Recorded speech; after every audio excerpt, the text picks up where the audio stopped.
अस्सलाम वालेकुम। मैं अलीस करताज। मैनूं उम्मीद है मेरे सब दोस्त खैर वफीयत दे नाल होणगे। प्यारे दोस्तों, जिवें कि तुहानूं पता है हुकूमत पाकिस्तान ने मुख्तलिफ जिहड़े फनकार ने, अदाकार ने, गुलूकार ने, उन्हां नूं 17 इम्तियाज़ दे नाल नवाज़िया है। कदी कदी तो इस तरह ही हुंदा कि जिवें कहंदे ने कि अन्ना वंडे शरीनियां पहुँचों अपणियां नूं, लेकिन ऐदकी जिहड़े जिहड़े फनकारां नूं, गुलूकारां नूं 17 इम्तियाज़ दे नाल नवाज़िया है, यकीनी तौर ते वो उन्हां दे हकदार सन। लेकिन उन्हां दे विच एक ऐसा नां सी कि जिन्हां दे बारे दे विच ये सुन के दिली तौर ते खुशी हुई है। वो नां हैगा सी हदीका कियानी साहिबा दा। हदीका कियानी साहिबा नूं पाकिस्तान दे विच या दुनिया दे विच, दुनिया दा किहड़ा मुल्क है जिन्हां दे लोग उन्होंने जानते नहीं है। वो इस वास्ते कि तकरीबन दुनिया दीयां सारियां ज़बानां दे विच उन्होंने गुलूकारी की है और वो अदाकारा भी ने, बेहतरीन अदाकारा ने। उन्हां दी ये जिहड़ी फनकाराना जिंदगी है ना, उन्होंने तुसीं एक साइड ते रख दिओ, लेकिन उन्हां दे विच एक इंतहाई जिहड़ा खूबसूरत उन्हां दी जिहड़ी जिंदगी दी जिहड़ी खूबसूरती है ना, जिहड़ी मैनूं सब तो अच्छी लगदी है, वो ऐ वे कि उन्हां ने इंसानी भलाई दे जिहड़े काम ने ना, वो बहुत ज़्यादा कीते ने। 2005 का जलजला होवे, बल्कि मैं एक होर अर्ज़ करदा चला, उन्हां दा एक बेटा है, वो बेटा उन्होंने 2005 के जलजले दे विच अडॉप्ट किया सी। वो जिहड़ा बच्चा सी, ना उन्हां दी वालदा जिंदा रहे सन, ना उन्हां दा वालिद जिंदा रहा सी, और पता भी नहीं सी कि वो कौन सी। लेकिन उन्होंने उन्होंने अपनी झोली दे विच लिया और हुण वेखो वो जिहड़ा बच्चा है माशाअल्लाह जवान हो गया है। इस तरह ही 2022 दे विच जिस वेले पूरे पाकिस्तान दे विच सैलाब आया सी और अद्धा पाकिस्तान सैलाब दे विच डुबिया होया सी, उस वेले जिहड़ी इंसानियत दी खिदमत उन्होंने की, उन्होंने हमेशा उन्होंने याद रखा जाएगा। जिहड़ा सैलाब सी, सैलाब दे विच तुहानूं पता है कि ये कोई अमीर होवे या कोई गरीब होवे, हर बंदा ही बेकार होया हुंदा है।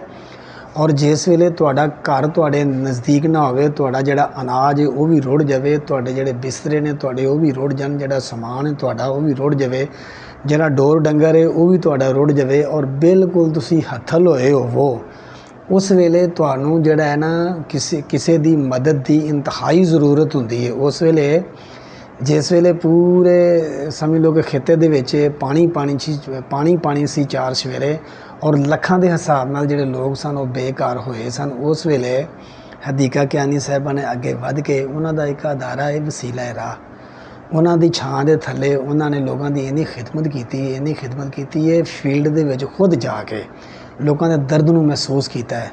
वो दवाइयां होण या खुराक होवे या तुहाडे लिबास होण, यानी कि कपड़े होण, या तुहाड़ियां अदवियात होण, या तुहाडे खैमे होण, इन्हां चीज़ां दी या साफ पानी होवे, इन्हां चीज़ां दी जिहड़ी है ना वो बहुत ज़्यादा ज़रूरत हुंदी है। और ए लोग वो ही बंदा सही तरीके नाल दस सकदा है जिहड़ा सैलाब तो मुतासर होया होवे।